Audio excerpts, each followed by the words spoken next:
Welcome back to In the Midst. Today, I have a question for the wives.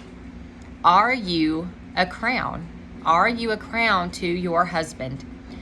Proverbs 12 verse 4 says, "A virtuous woman is a crown to her husband, but she that maketh ashamed is as rottenness in his bones." We don't want things that are rotten in our lives. You put those leftovers in the fridge with a good intention of eating them, and they go rotten and we throw them away. We wash the container. Depending on the container, we throw that away too, right? Something rotten isn't something that we want in our homes, in our lives. You don't put on a candle going, "I hope this smells rotten. It's what I want in my house." It's not what we want. We want things that are pleasant, things that are enjoyable, things that are beautiful. Those are the things we want. I recently heard my assistant pastor's wife give a devotion on this verse, and the Lord really spoke to me that I needed to dig deeper in this. I needed to look at this. I needed to share his thoughts from his word. The picture that this verse paints is beautiful. It's a crown. And God really just gave me a renewed appreciation for the beauty of his design, the beauty of my ministry, my position as a wife. Being a wife is not second class. Being a stay-at-home mom is not, a less than calling or position. This is God's design. And he makes no mistakes. So this is something beautiful. This is something that we get to enjoy. I don't think anyone has ever thought of or looked upon a crown and thought, "That's ugly. Why would somebody wear a crown anyway?" Whether it's a big elaborate crown or a tiara, something smaller, we might go, "That's not my style," or, "I'm glad I don't have to wear that." Some of those crowns are really heavy, but we look at it and go, "Wow, that's beautiful. That's expensive. That's valuable." That's your position as a wife. That is what you are. That's what you get to be in your home and to your husband. A crown carries the idea of beauty, value, prestige. Not just everyone walks around with a crown on. So we think of this as being reserved for those that are important, those that are in position, like, the king, the queen, a prince, a princess. Those are the ones that wear crowns. It's not just for everyone. So there's a certain status, I guess, a position associated with that crown. Even if you've never seen a king or a queen, there is an image on television, social media, or magazine of someone wearing a crown, and we just assume most of the time that they are royalty. This isn't something very common here in the U.S., so I associate this with the royal family in Britain. But a crown is worn on the head. It's not, just something in your hand that you just kind of carry around, you set down, It's not tucked in your jacket, under your shirt. It's visible for all to see. And it's meant to be displayed. It's meant to be enjoyed. It's meant to be looked upon by others so they can go, "Wow, look how beautiful that is." A crown is special. And as a wife, so are you. Too often we get caught up in, trying to just survive, just get through today, just, get the kids where they need to go and make sure everyone's got enough clean clothes and what in the world are we going to have for dinner and I have to run to the store again. We get caught up in the things we have to do rather than who we are. You are a wife. You are a crown. You are special. You are important. You are valuable. As a wife, I hope you are seeking to complement your husband, to add beauty and value to him. He is valuable on his own, but you just get to come alongside him and compliment him. Someone that's wearing a crown, we can say, yes, they are a nice person, an attractive person, whether that king or queen has the crown on or not, they are still the king and queen. Your husband is still a husband.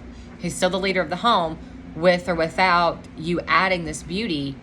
But it creates just such an intimacy, a reflection of God when we are being that crown. And it's an encouragement to others. I don't want someone to go, "Oh, hey, there's Bobby and there's Heather."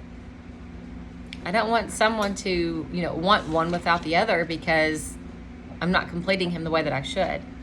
When he introduces you to someone, whether it's you know, you go to a family reunion, whether you're at church, whether there's, a visitor, someone comes by, you're at a work party, is he proud of you? Not in a sinful way, we don't like that word proud, but is he proud of you? Or is he like, this is my wife, please don't embarrass me? Is he nervous? Is he afraid of what you're going to say or do that you might embarrass him or bring him shame? A crown doesn't bring shame. A crown compliments.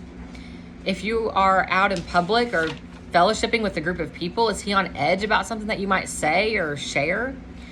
When you talk to your friends, is he having to worry about you making him look bad? Is he hoping that you don't, share private information? You should be your husband's biggest cheerleader. This can be hard, but this has to be intentional and purposeful. This isn't something most of us just naturally do and say. Do not only speak of him when you are around people.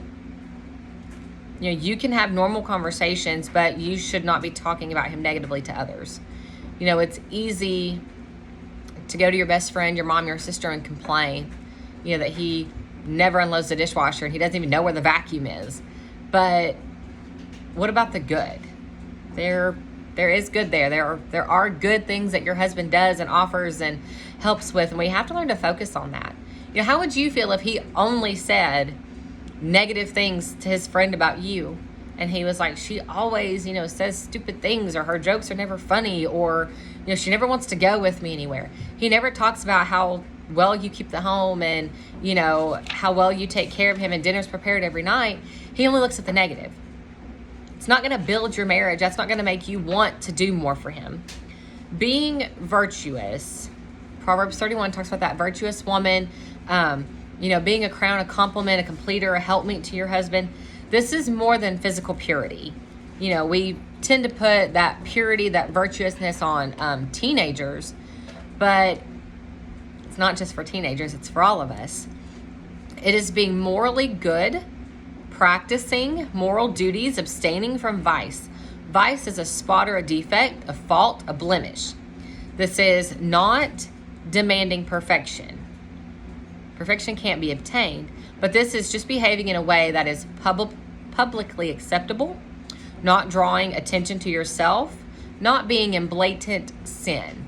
This is just, behaving yourself seemly, like, the 1 Corinthians 13 talks about charity behaves itself. This is Titus 2, being in behaviors, becoming holiness. A crown is simply worn. It does not complain about the wearer.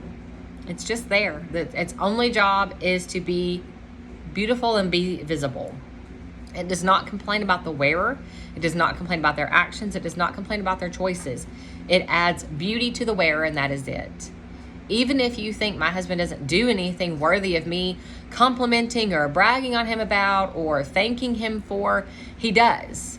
You just have to find it. You have to be willing to change your perspective and be thankful. If you have 5 things that you want to complain about, find one good thing. It's there. He loves you. He's not cheating on you. He comes home to you every night rather than having an affair. He's not spending your money on drugs and alcohol. He's not lying to you about where he's at. He works to provide for you. So there are things. They might be small, but they're there. And I challenge you to find them and to be thankful for them, to thank him for those things. I'm not saying that a wife is simply to be seen and not heard, that your thoughts and opinions and concerns are invaluable. I'm not saying that. But I am saying to remember that the husband is the head of the home, the leader of the home. He is the one with the responsibility and the burden, not you. As much as we want to take over because we can do it better, we've got better ideas, we know that his plan is going to backfire, however you think, even if he transfers that responsibility to you, he doesn't transfer the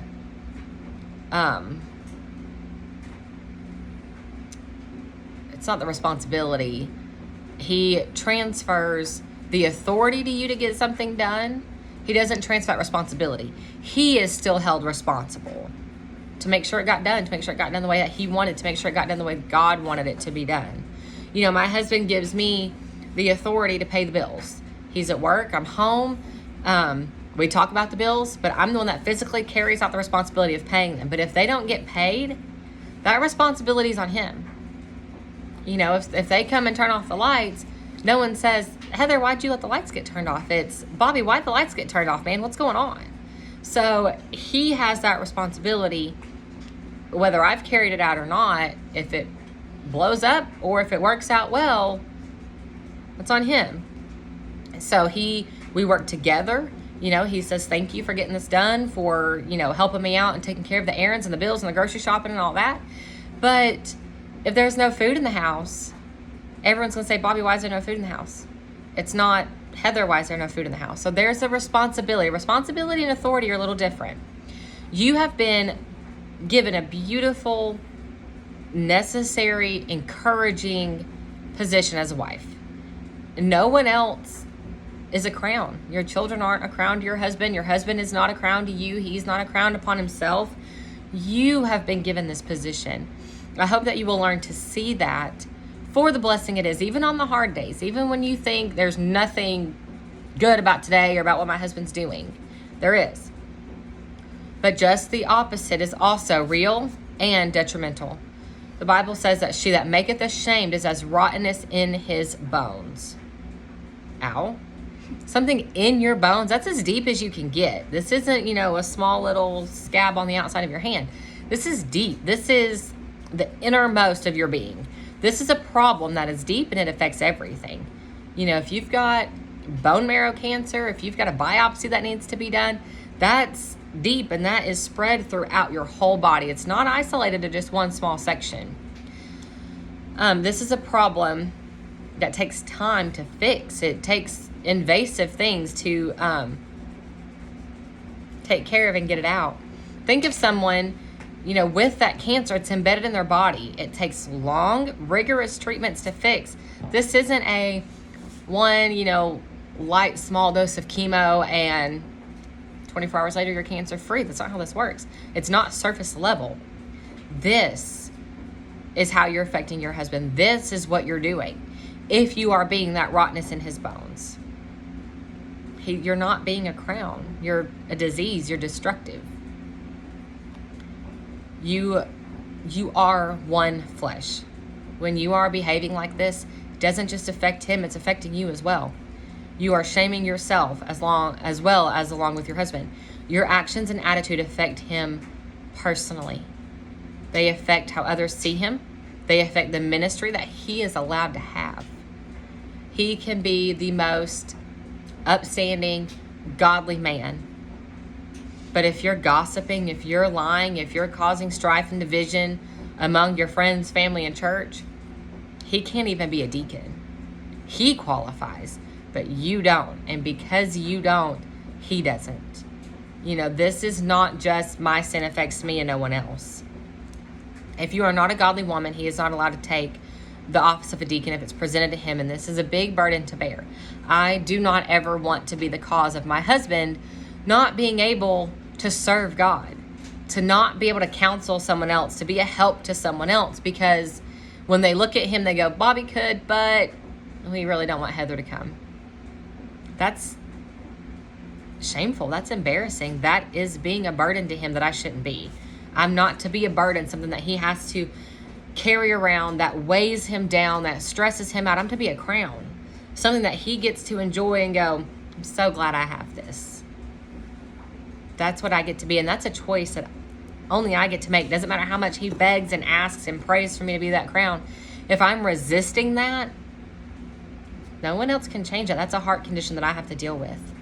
Be a crown to your husband and not rottenness in his bones. I challenge you today to humble yourself in 2 ways. First, pray. Pray and ask the Lord if there's anything in your life that is rottenness, that is hindering you, your husband, your prayer life, your ministries together. If there's anything that needs to be changed. And then I want you to ask your husband if there's anything that you do that shames or embarrasses him. Might not be a big deal, might not even be something that is sin, but maybe you're just with a group of people, you're out for dinner, and you know, you overshare. You try to tell jokes that aren't funny, or you're making him the butt of your jokes. That's embarrassing. There's things that I can say in private to my husband, with my husband, about my husband, that I would not say in front of a group of people. That would embarrass him. We can joke and pick at each other at home around our kids, and we can laugh, and it's all lighthearted fun, and he's not offended in any way, and I don't mean it hurtfully, but I wouldn't say that same joke in front of somebody else. Not that it's, dirty or vulgar or anything like that, but I don't want someone else to think it's okay to make my husband the butt of their jokes. I'm not going to do it in front of them. My husband is one of the most easygoing, relaxed, funny guys, and he doesn't get offended over things easy. But I don't want someone else to ever think that they can be an offense to my husband, and that it's no big deal, because it is. It's a big deal to me. You set the standard for how your husband's treated. If you don't respect him, no one else is going to respect him. And that's going to be a struggle for him. If you don't brag on him and talk about the great things that he does and how great he is as a person, other people may not see that. And they're just going to be like, oh, yeah, it's Joe, whatever, But when you are encouraging him, you're talking about how great he is, how much you appreciate him, that helps another wife to see the value of her husband. And other people look at your husband and go, wow, he's a pretty good guy. I didn't know that. I know he could do that. Wow, that's pretty cool. And that's how guys are. I don't know. They're weird. But it's how you treat your husband is so important for him, for you, for your marriage, for your children, and for those that you're around. Do not turn this conversation into an argument when you ask him, if there's anything he doesn't want you to do. Just ask. You won't know until you ask. This is what marriage is about. Becoming more holy, growing together, being one flesh, operating as a team. Seek to complement his life rather than complicate it. That's your job. You get to be a crown. It's not always easy, but it's worth it, and it's always possible when we bring Christ into this and we ask him to help us. So, seek to be a crown to your husband. Stay in the Word, stay close to the shepherd, and let him lead you in paths of righteousness.